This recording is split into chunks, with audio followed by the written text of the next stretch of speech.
परमात्मा की सुनना चाहती है, न उन बहनों की सुनना चाहती है जिनके आंसू रुके। 2 नवंबर को विधायक सर्राफ के आवास पर व 7 नवंबर को सांसद धर्मवीर सिंह के आवास पर किया जाएगा प्रदर्शन।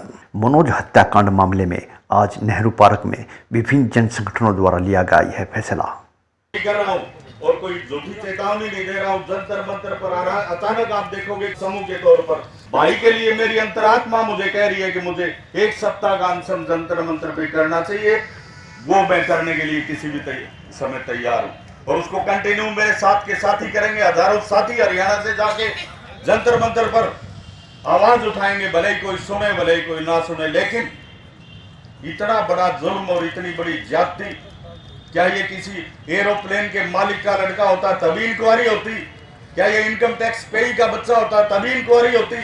क्या ये मंत्री मंत्री संतरी का बच्चा होता तभी इंक्वायरी होती? क्या वो टीम कर रही है? क्या वो सरकार कर रही है?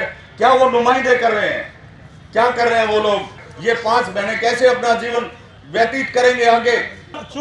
डॉक्टर का कांड हो, चाहे डॉक्टर बाबा का कांड हो, जब तक आप इकट्ठे नहीं हुए और मारने के लिए तैयार नहीं हुए, उससे पहले कभी न्याय नहीं मिला आपको। इसलिए जब तक हम इन हत्यारों को गिरफ्तार नहीं करवा देते हैं, इनको दंडित नहीं करवा देते हैं, ये हमला हम केवल मात्र मनोज के ऊपर नहीं है, हम उन सब लोगों के ऊपर है जो हम कमजोर आदमी हैं। और कमजोर का एक ही इलाज है संगठन और लड़ाई। 18 सितंबर को मनोज यादव एक जो नेशनल लेवल का खिलाड़ी था, अपने घर से मोटरसाइकिल लेकर के उसका अपहरण करके उसकी हत्या कर दी गई और लाश को खुर्द-बुर्द करने की कोशिश की गई। लेकिन 1-1.5 महीना बीतने के बाद भी आज तक प्रशासन ने कोई कार्रवाई नहीं की।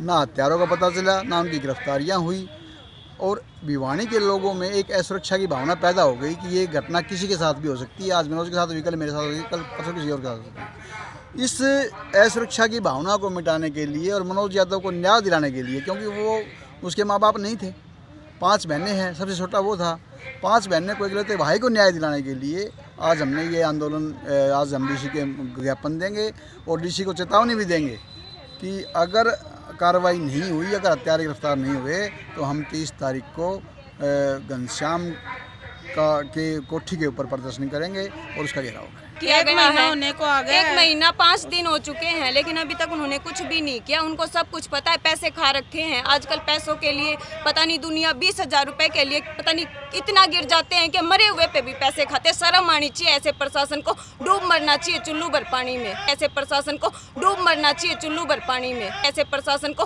डूब मरना चाहिए चुल्लू भर पानी में, जो 5 बहनों की पुकार भी नहीं सुन रही अभी तक। जब भी ये कुछ कांड होता है, मर्डर लगा लीजिए आप या चोरी डकैती कुछ भी लगा लीजिए, लोगों को आसानी से कोई न्याय नहीं मिल पाता, तो लोगों को आम आदमी को सड़क पर उतरना पड़ता है, आंदोलन करना पड़ता है। क्या कारण है? तुरंत फुरत की कार्रवाई क्यों नहीं करती? मार्च भी निकाला है, बीच में आंदोलन भी किया, पुतला भी फूका है, अब आपके बड़ा ये आंदोलन है। क्या लग रहा है इस आंदोलन के बाद आपको मिल जाएगा न्याय? ऐसा है जी कि ये सही है आपकी बात है कि कोई भी मर्डर होता है, घटना होती है, अत्याचार होता है, प्रशासन उतनी मुस्तैदी से, सकारात्मक रूप से, संवेदनशील होकर कार्रवाई नहीं करता है और उसको टालने की कोशिश करता है। ये संवैधानिक जिम्मेवारी नहीं निभा रहे, ब्यूरोक्रेसी भी नहीं निभा रही और राजनीतिक जो सत्ताधारी हैं वो भी नहीं निभा रहे। और जब आंदोलन हो जाता है उसके बाद कार्रवाई शुरू हो जाती है।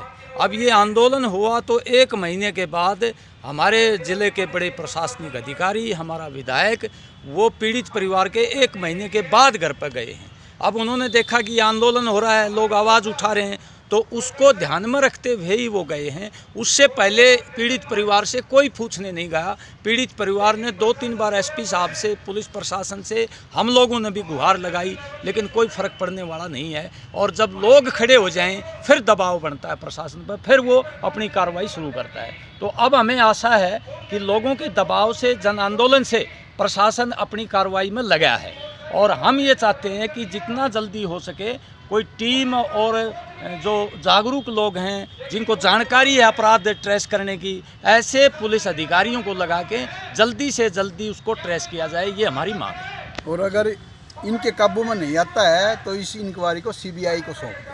सीबीआई ये भी हमारी डिमांड है। जी सर। उनको पता तो है ही कि हत्यारे हैं कौन, लेकिन अभी तक उनको सामने नहीं लेके आ रहे, ना उनको जेल में डाला गया, ना उनके साथ कुछ भी। हमारा भाई एकदम शरीफ था, कभी उसने किसी के साथ कोई लड़ाई झगड़ा नहीं किया, कभी ऐसी हमने कभी सुना ही नहीं, क्योंकि वो इतना शरीफ था कि उसको सिर्फ अपने काम से मतलब था और किसी चीज से कोई मतलब नहीं था।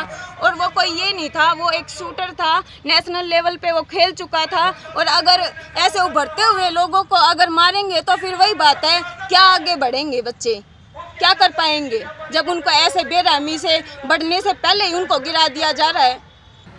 भिवाड़ी के पुलिस प्रशासन ने, भिवाड़ी के जो यहाँ कार्यपालिका के प्रतिनिधि हैं, उनके रवैये के कारण हम यहाँ बैठे हैं।